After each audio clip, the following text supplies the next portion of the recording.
रात के 3:33 थे जब रिया की नींद खुली। उसके कमरे में कोई खड़ा था, बिल्कुल बेड के पास, और वो खुद रिया थे।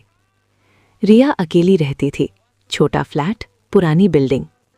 पिछले 3 दिन से उसे अजीब सपने आ रहे थे। हर रात 3:33 पर उसकी नींद खुल जाती थी और हर बार कमरे में ठंडक बढ़ी हुई होती थी। चौथी रात 3:33 पर फिर आँख खुली। इस बार कमरे में कोई खड़ा था, अंधेरे में, बिल्कुल स्थिर। रिया ने फ़ोन की टॉर्च चलाई।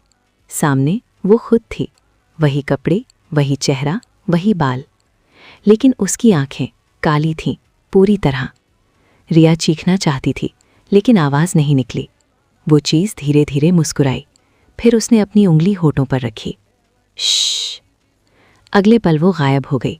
रिया भागकर दरवाज़ा खोलने गई, लेकिन दरवाज़ा अंदर से बंद था, चाबी नहीं थी। उसने खिड़की की तरफ देखा, वो भी बंद। फिर उसे एहसास हुआ, बाथरूम की लाइट जल रही थी, जो उसने सोने से पहले बंद की थी। वो धीरे धीरे बाथरूम गई। दरवाज़ा थोड़ा खुला था, अंदर से पानी टपकने की आवाज़ आ रही थी। उसने दरवाज़ा धकेला। बाथरूम खाली था, लेकिन आईने पर खून से लिखा था, तुम पहले से ही मर चुकी हो। रिया की सांस रुक गई। तभी उसे पीछे से किसी की सांस महसूस हुई, गर्म, गीली।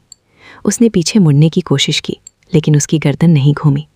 फिर कानों में एक आवाज़ आई, अपनी ही आवाज़, तुम सोचती हो तुम जाग रही हो, लेकिन तुम अभी भी उस दुर्घटना में फंसी हो। अगली सुबह पुलिस ने दरवाज़ा तोड़ा।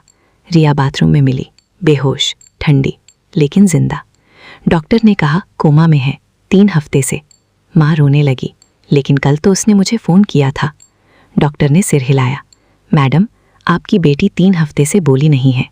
उस रात अस्पताल में रिया की बंद आंखों के नीचे पुतलियां घूम रही थीं और उसके होंठ धीरे धीरे हिल रहे थे।